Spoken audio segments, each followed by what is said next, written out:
Does the Bible contain a disturbing abortion ritual? Scholars disagree over the interpretation of a passage in Numbers 5 referred to as the Sotah. The passage describes a jealous husband who suspected his wife of having an affair. He then put his wife through a ritual where she drinks dirt mixed with water, and if she's found guilty by God, then something that sounds pretty painful happens to her uterus, which the NIV describes as a miscarriage. So what on earth is going on in this ancient text? In this video, I'm going to answer the following questions. How did the ritual work? Did the ritual involve pregnancy? What were the effects of the curse? And what was the purpose of the ritual? And as you'll soon find out, there is not much agreement on any of those things. Fair warning, the things that happen in this ancient ordeal are very cruel and violent. This video is for mature audiences. So, how did the ritual work? It begins with one of two scenarios involving a jealous husband. Either his wife had cheated and there were no witnesses, or the wife was innocent. In either case, the husband became jealous and suspected infidelity. He then took his wife to the high priest. The priest made her drink a concoction of water mixed with dirt from the tabernacle floor, explaining that the bitter waters brought about a curse. If she did commit adultery, then the potion would make her thigh fall and her womb swell, two rare and obscure phrases in Hebrew. However, if she was innocent, then she was considered pure and able to conceive children. Scholars do not agree over what this passage means. So what is being threatened here, I think, is pretty clearly miscarriage. The Sotah, the ordeal of the woman suspected of adultery. I don't think this is about abortion. The suspected unfaithful woman must orally consume a concoction to induce an abortion. I'm going to try and explain both sides of the argument, but in order to figure out what the curse was supposed to do, we first need to ask, was the woman pregnant? What triggers the trial is the husband's jealousy. It explicitly states there were no witnesses.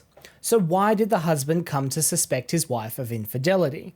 Some scholars have speculated that the trigger for the husband's suspicion was early stages of pregnancy in his wife. So my suspicion here is that she is pregnant, and he is concerned that the child may not be his. Some read this ritual as a way of preventing an illegitimate heir from obtaining an inheritance.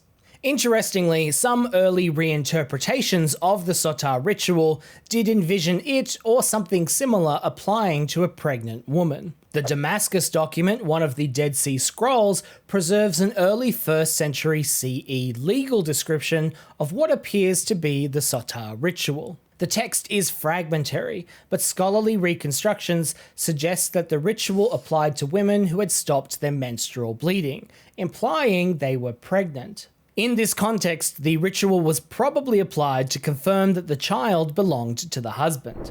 The Gospel of James, dating to the 2nd century CE, portrays both Mary and Joseph undertaking a very similar trial because Mary was pregnant out of wedlock. Now, we have to be careful not to overstate the significance of these documents. They were written centuries after Numbers, so they don't tell us what the author of Numbers 5 intended. However, if the reconstructions are correct, they do show that it's plausible that this kind of trial could apply to a pregnant woman in the ancient world. Not all scholars think the ritual in Numbers 5 involved pregnancy.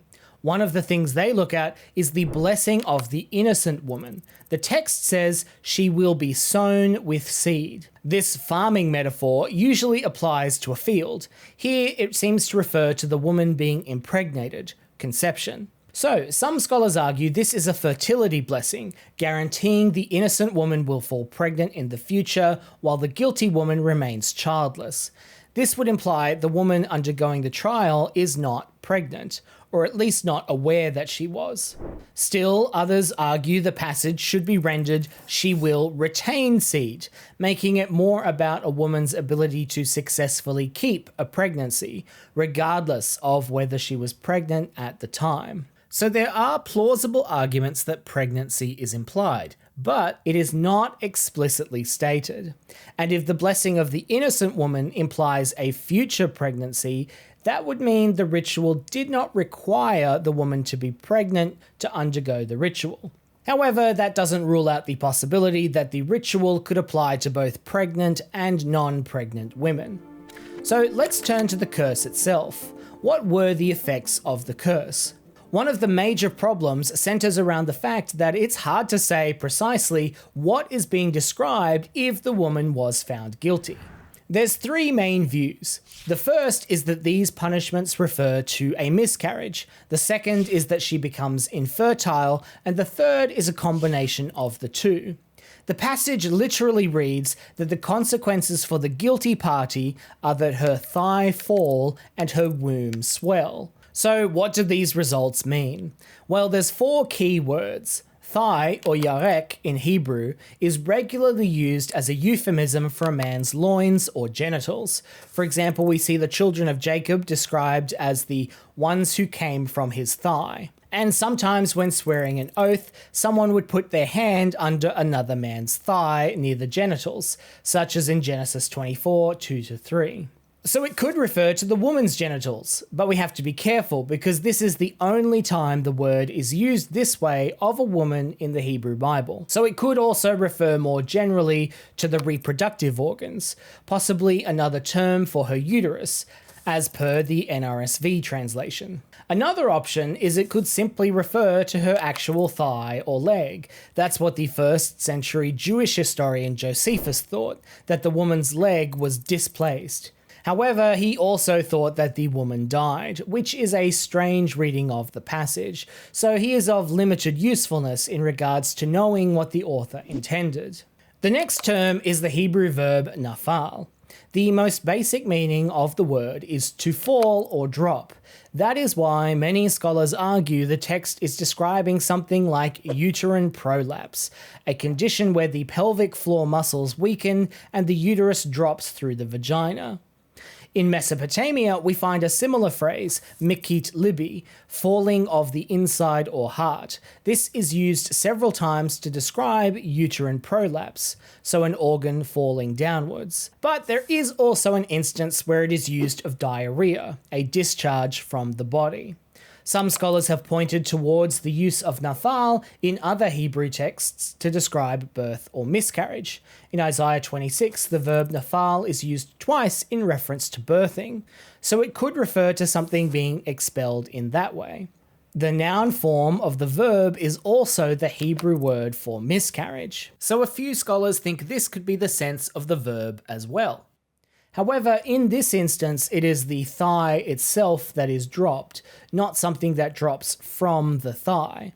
Finally, nafal also has another meaning, to weaken. This is why some translations read that her thigh rot, probably in the sense that her reproductive organs have failed in some way. So what about the next phrase, womb swell? The 10 means womb or stomach more generally, but every time it is used in the Pentateuch, it refers to the womb, so that is probably what it means here. So what happens to the womb? The Hebrew word is sabah, usually translated as swell. The word is a hapax, meaning it only appears once. It also doesn't appear in the languages of Israel's neighbors, so it's really tough to figure out what it actually means. The ancient Greek translators chose praetho, which means to swell or blow up, in the sense of a sail being caught in the wind. This is how we get swell. But there is one usage of praetho in the Iliad, in which it refers to blood spurting out, so perhaps it could have referred to some kind of discharge as well. For some scholars, the idea of the womb swelling evokes pregnancy.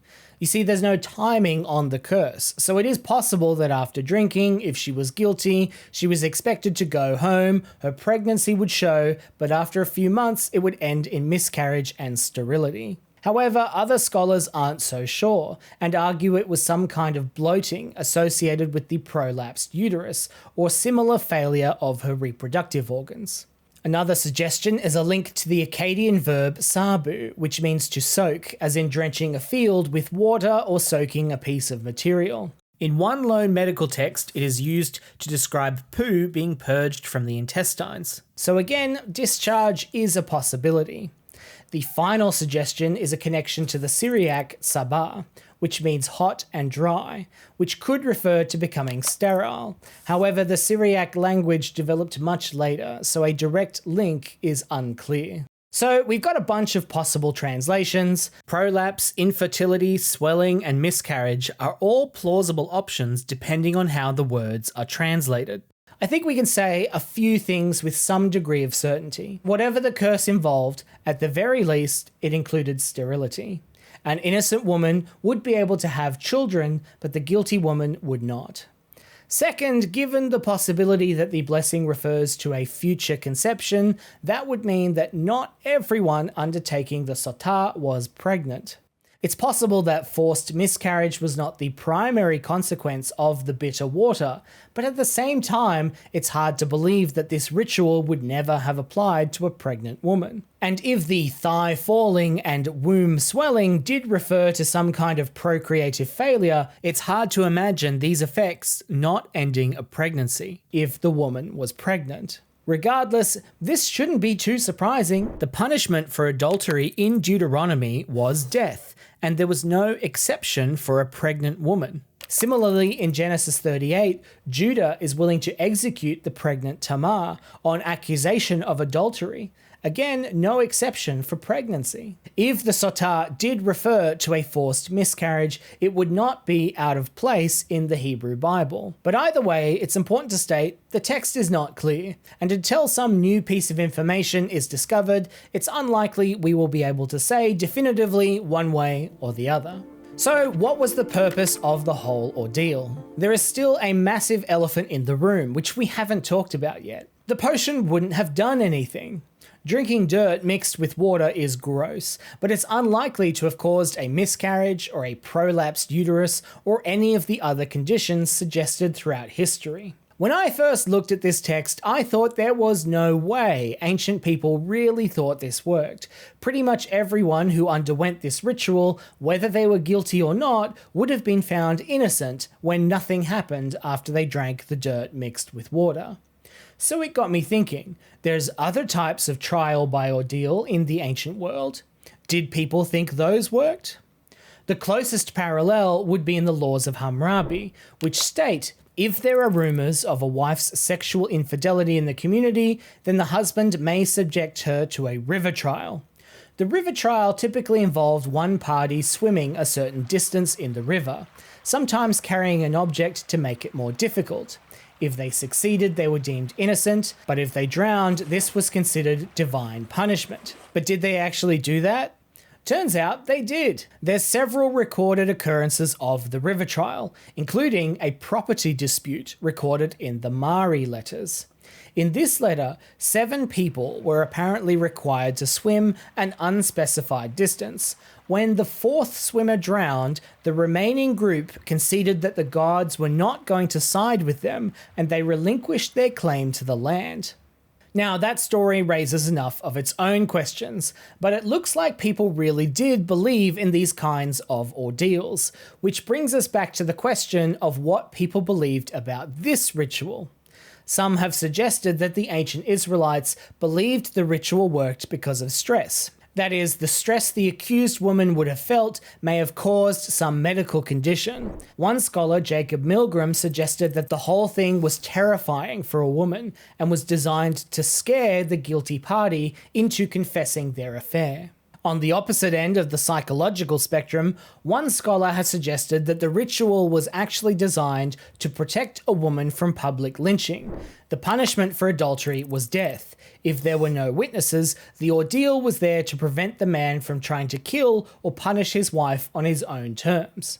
Recently, one paper has argued that the dirty water was actually a mineral composition that was believed to induce miscarriage and infertility, citing ancient medical texts in support. All of these are creative solutions to a confusing and violent passage, but the truth is we don't really know.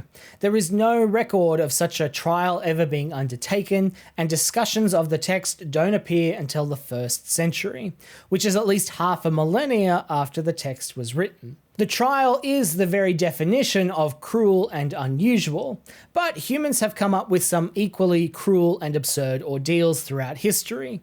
In the medieval period, there were trials by water, where if your body sank, you were deemed innocent, but if you floated, that was a sign of guilt. Around a similar time, there was trial by host, where the accused would pray in front of the priest that God would not choke them if they were given a piece of bread. If they choked or had trouble swallowing, that was a sign of their guilt. What all these trials, ancient and medieval, have in common is the belief that the deity would intervene to determine guilt or innocence. So after all that, what can we say?